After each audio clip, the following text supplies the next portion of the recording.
En primer lugar, agradecer a la UNTREF y a la Universidad del Chubut por la invitación y por el desafío de pensar la pospandemia, digo, un desafío grande porque estamos en el barro, ¿no? Digo, la sensación cuando vamos imaginando la pospandemia es, digo, una sensación por momentos de ahogo, por el crecimiento, sobre todo a quienes vivimos en el AMBA, digo, en mi caso en La Plata, que si bien es el último apéndice de AMBA, con un incremento de casos, es complejo a veces pensar la pospandemia, pero claramente nuestro desafío y nuestras apuestas tienen que ver con posibilitar imaginarios posibles de futuro, ¿no?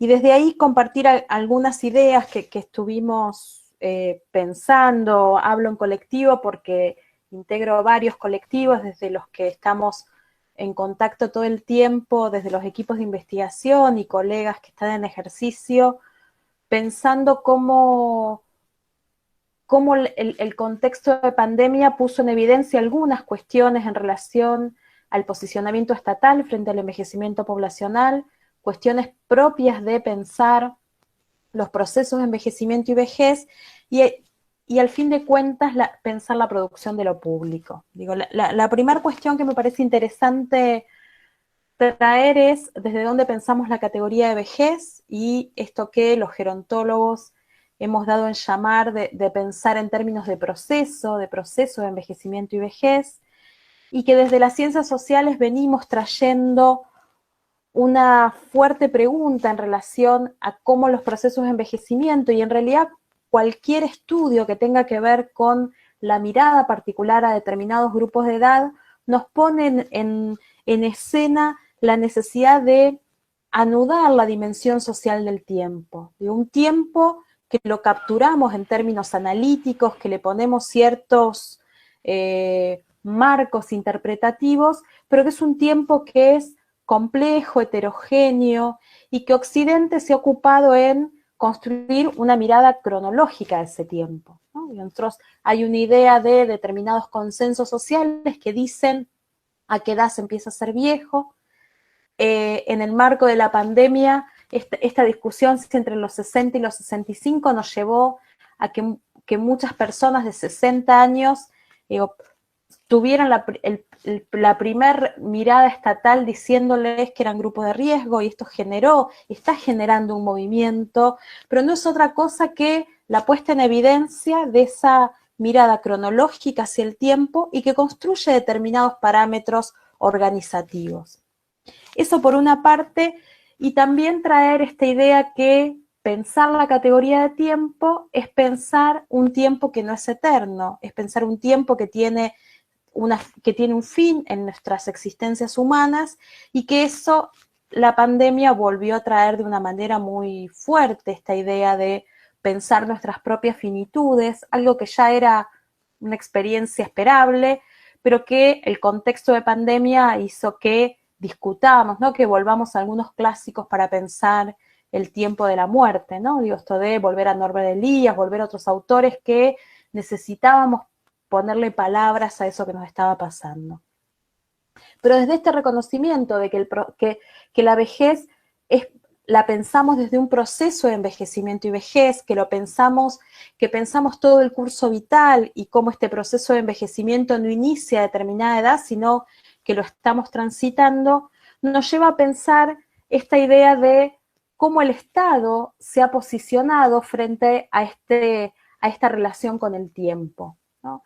Nosotros hay una autora chilena que usamos mucho, que es Sandra Wenchuan, que ella nos propone pensar en términos de política de vejez. Ella dice, la política de vejez es la posición que toma el Estado frente al envejecimiento poblacional e individual.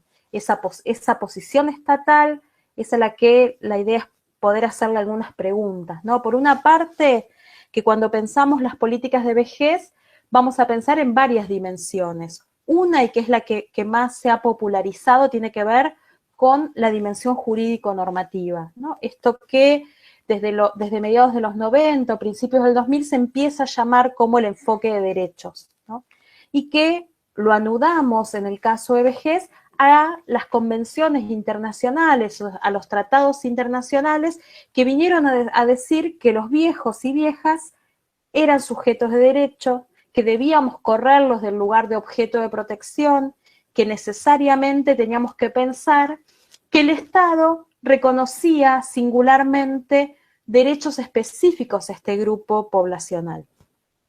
Esto nos llevó a que muchas veces quedemos atrapados en el discurso jurídico, ¿no? Digo, relatamos sin más las convenciones, pero sabemos que hay brechas entre aquello que los marcos jurídicos establecen y lo que efectivamente acontece en la vida de los viejos y viejas en nuestro país.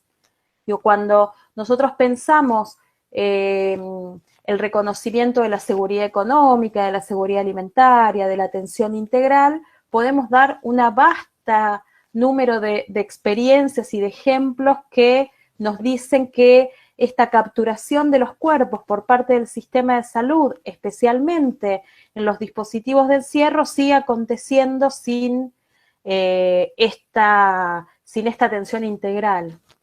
Y esto, la primera nota al pie, en el día de ayer salió en los medios masivos una situación de un hogar en San Miguel, no sé si todos están al tanto, que el Estado municipal se ocupó intervino el hogar porque había casos.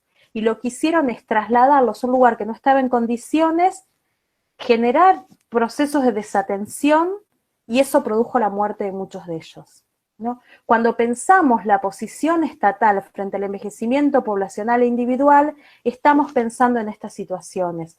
¿Qué cuestiones el Estado es capaz de hacer en términos de el desarrollo de capacidades técnicas, ¿no?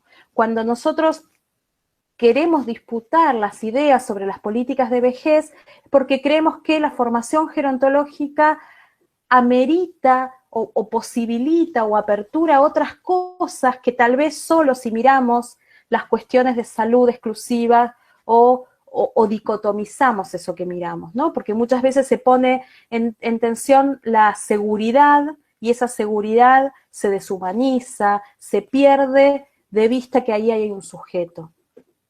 Cierro esa nota al pie. Por eso nosotros creemos que pensar el Estado, pensar las políticas de vejez es pensar el contrato societal.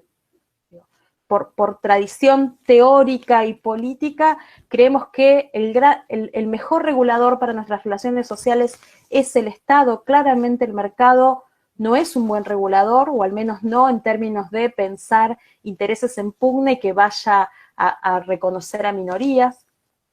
Con lo cual, pensar el Estado es pensar ese contrato y pensar cuáles son los idearios de justicia social que están por detrás de ese contrato social. Cuando nosotros decimos que nos interesa y peleamos por los derechos de los viejos y viejas, no estamos minimizando los derechos de otros grupos de edad. Cuando decimos que pensar el contrato social es pensar las formas en que interdependientemente nos cuidamos, es creer que no hay un grupo exclusivo que requiere cuidados, sino que somos frágiles como sujetos y siempre necesitamos cuidados. Con lo cual, también es pensar las relaciones entre los géneros. Tal vez la pandemia es un buen momento, o resulte un buen momento, en la medida que seamos capaces de así hacerlo, de repensar ese contrato social, de pensar esos idearios de justicia, y que en esos idearios de justicia no se lleve puestos los derechos de otros, ¿no? Porque cuando, digo, y en eso el campo gerontológico tiene mucha tradición de poner sobre la mesa los derechos de las personas mayores y no así de quienes los cuidan, ¿no? Creo que en eso tenemos que achicar brechas. Y por último, digo, para ir, digo, en esta idea de pensar el Estado, pensar el contrato social, las políticas de vejez y la idea de vejez, creo que otra cuestión central es este reconocimiento de la heterogeneidad de la vejez, ¿no? Claramente el escenario de pandemia y esta recomendación que de las personas de 60 y más años eviten salir de sus casas, volvió a construir un homogéneo, ¿no? Digo, no es lo mismo, digo, uno puede hacer cortes por edad, puede hacer algunas diferenciaciones por género, puede hacer algunas diferenciaciones por clase, pero claramente tenemos que mirar las singularidades que están presentes en ese conjunto de la vejez, ¿no? Nosotros podemos ahí pensar en hay una tesista joven que está trabajando sobre envejecimiento rural. y una de las cuestiones que planteaba y que se preguntaba muy preocupada es que cómo las personas de los entornos rurales donde ella está haciendo trabajo de campo arrancan, digo, en desventaja en relación a las posibilidades que el encierro puede, digo, ella dice, las personas de la misma edad que viven en espacios urbanos han tenido al menos la posibilidad de ir a un taller de UPAMI de alfabetización digital, de hacer un taller de computación en el centro de jubilados. Estos viejos no tuvieron esos accesos, con lo cual frente a la necesidad de aislamiento físico, tienen una relación mucho más precaria con las nuevas tecnologías, ¿no? Ese ejemplo lo podríamos pensar en otra multiplicidad de cuestiones, entre ellas que ese pueblo donde ellos su trabajo de campo no tiene terapia intensiva, ¿no? Digo, cómo esas desigualdades, digo, que son de todos los grupos de edad, pero en este contexto de pandemia se hace mucho más evidente, sobre todo cuando creíamos, digo, hasta hace una semana decíamos que el virus estaba concentrado en el área metropolitana y hoy te estamos mirando cómo en los otros lugares del interior vuelve a emerger, ¿no? Con lo cual estamos siempre tomando decisiones precarias, que creo que es parte de nuestra... de las formas en que producimos saberes, ¿no? El tema es que antes creíamos que teníamos algunas certezas, ¿no? Me parece que eso nos mueve un poco si genera algunos movimientos. Y para ir pensando y producir un poco de diálogo, creo que esta idea de los cuidados, nosotros venimos trabajando desde la gerontología, esta idea de los cuidados progresivos de atención, acompasando los procesos de deterioro que supone el paso de los años en términos homogeneizantes, ¿no? Y que esos cuidados progresivos nuevamente no están distribuidos en todo el país de la misma manera. Hay una concentración en grandes centros urbanos que tenemos desde los primeros talleres de multiestimulación a residencias para control, para asistencia permanente.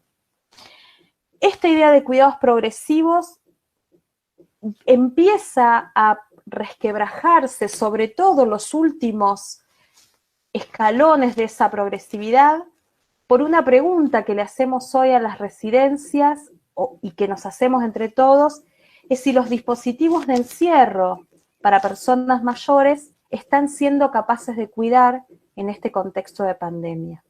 Y creo que algunos datos que viene arrojando la epidemiología en relación a la concentración de casos y a los fallecidos, no solo en Argentina, sino en el resto del mundo, recrean de manera preocupante esta pregunta.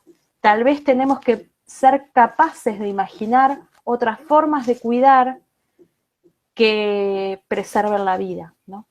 Hasta aquí por ahora.